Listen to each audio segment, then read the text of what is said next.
any other name which a person publicly applies to himself without the authority of law.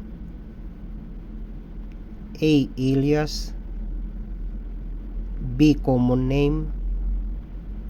C. Fictitious name. D. Screen name. Answer: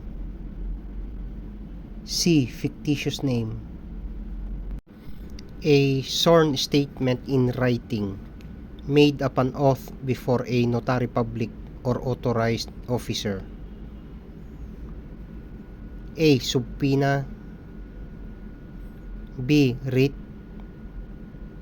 C. Warrant. D. Affidavit. Answer: D. Affidavit.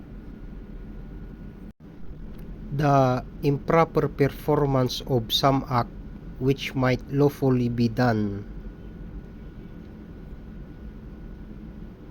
A. Misfeasance. B. Malfeasance. C. Nonfeasance. D. Dereliction.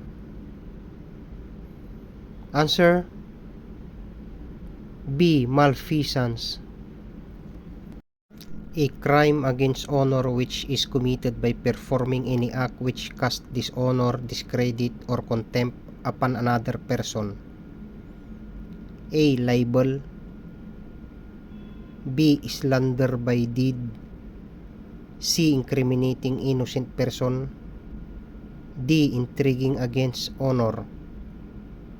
Answer: B. Slander by deed. Persons who take a direct part in the execution of a crime. A. Accomplices. B. Accessories. C. Instigators. D. Principals. Answer: D. Principals. The period of prescription of crimes punishable by death. A. 20 years. B. 15 years. C. 10 years. D. 40 years. Answer: A. 20 years. Defined as that which, in natural and continuous sequence, unbroken by any efficient intervening cause, produces injury, and without which the result would not have occurred. A. Immediate cause. B. Concurrent cause. C. Sufficient cause. D. Proximate cause. Answer: D. Proximate cause. A method fixed by law for the apprehension and prosecution of persons alleged to have committed a crime, and order punishment in case of conviction. A. Criminal law. B. Criminal evidence. C. Criminal procedure. D. Criminal jurisprudence. Answer: C. Criminal procedure. These questions suggest to the witness the answers to which an examining party required.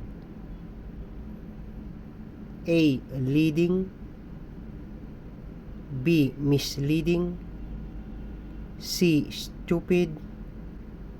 D. Hearsay. Answer: A. Leading. A kind of evidence that cannot be rebutted or overcome. A. Primary. B. Best. C. Secondary. D. Conclusive.